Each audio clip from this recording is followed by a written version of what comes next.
ఒక పెళ్లి సంబంధం కుదుర్చుకోవాలంటే అటేడు తరాలు ఇటేడు తరాలు చూడాలి అనేవాళ్ళు. కానీ ఇప్పుడు అంత సీన్ లేదు, యాక్చువల్గా టైం లేదు అని చెప్పాలి. చాలామంది తమ పిల్లల కోసం, వాళ్ళ సంబంధాల కోసం మీడియేటర్స్ని ఆశ్రయిస్తున్నారు. వాళ్ళు ఏం చెబితే అది గుడ్డిగా నమ్మేస్తున్నారు. మూడు ముళ్ళ తతంగాన్ని మమ అనిపిస్తున్నారు. సరిగ్గా ఇదే ఫాలో అయి తప్పులో కాలేశాడు ప్రసాద్. లక్షల రూపాయలు సమర్పించుకొని నిండా మునిగిపోయాడు. ఇంతకీ ఎవరి ప్రసాద్, ఏం జరిగిందో చూద్దాం రండి. ఇతను దుర్గా ప్రసాద్, తెలుగువాడే. కాకపోతే ఫ్యామిలీ అంతా కర్ణాటకలో సెటిల్ అయ్యారు. 34 ఏళ్ళు వచ్చినా ఇంకా పెళ్లి కాకపోవడంతో కుటుంబ సభ్యులు ఆంధ్రప్రదేశ్లోని మధ్యవర్తుల్ని ఆశ్రయించారు. ఈ క్రమంలో శ్రీదేవి అనే మహిళ విజయవాడకు చెందిన తాయారు అనే మ్యారేజ్ బ్రోకర్ ను పరిచయం చేసింది. తాయారు, పార్వతి, విమల, ఆటో డ్రైవర్ అప్పారావు కలిసి కృష్ణలంకకు చెందిన ఓ అమ్మాయిని దుర్గా ప్రసాద్ కుటుంబ సభ్యులకు చూపించారు.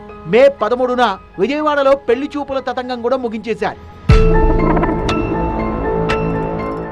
వధువు పల్లవి కుటుంబ ఆర్థిక పరిస్థితి బాలేదంటూ పెళ్లికి ముందే 3.5 లక్షల రూపాయలు దుర్గా ప్రసాద్ కుటుంబం దగ్గర మ్యారేజ్ బ్రోకర్లు వసూలు చేశారు. కర్ణాటకలో వివాహం జరగాలని దుర్గా ప్రసాద్ పట్టుబట్టినా కుదరదని ఈ నెల 5న ఇంద్రకీలాద్రిపై పెళ్లి జరిపించారు. 2 రోజుల తర్వాత కర్ణాటకలోని గంగావతిలో గ్రాండ్ గా రిసెప్షన్ కూడా నిర్వహించారు. పల్లవి వెంట వచ్చిన సోదరుడు హరీష్ రిసెప్షన్ అయ్యాక తల్లికి బాలేదంటూ వరుడి కుటుంబం నుంచి 50,000 రూపాయలు తీసుకుని పత్తా లేకుండా పోయాడు. మరోవైపు కాపురం చేసేందుకు పల్లవి నిరాకరించడంతో దుర్గా ప్రసాద్ కుటుంబ సభ్యులకు అనుమానం వచ్చింది. ఆమెను నిలదీయగా తనకు గతంలోనే పెళ్లయిందని, ఆల్రెడీ 2 పిల్లలు కూడా ఉన్నారని చెప్పడంతో అందరూ షాక్ అయ్యారు. పెళ్లి కూతురుగా నటిస్తే 50,000 ఇస్తామని తాయారు, పార్వతి, విమల, అప్పారావు ఆశ చూపారని అసలు గుట్టు విప్పింది పల్లవి. డబ్బు కూడా 30,000 మాత్రమే ఇచ్చారంది. మోసపోయామని గ్రహించిన బాధిత కుటుంబం కృష్ణలంక పోలీసులకు ఫిర్యాదు చేశారు. 5వ తారీఖుని పెళ్ళయింది. అయాల 50,000 ఇచ్చాము చూపించున్నాడు.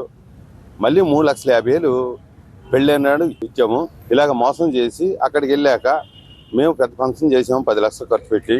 అన్నీ అయిపోయాక 3వ రోజుని వెళ్ళిపోదామని ఎస్కోపోదామని చాలా ట్రై చేసింది. నాకు పెళ్ళయింది, 2 పిల్లలు ఉన్నారు, నా పిల్లలు ఏడుతున్నారు, నేను వెళ్ళిపోవాలి. 5 రోజులు బాకర్లో అగ్రిమెంట్కి నాకు 50,000 ఇచ్చారు. 2 తులాలు 3 తులాలు బంగారం వేస్తారా, అవి పట్టుకొచ్చేసుకో, మీరు తీసుకొచ్చేతో నువ్వు రాలేకపోతే చెప్పారు.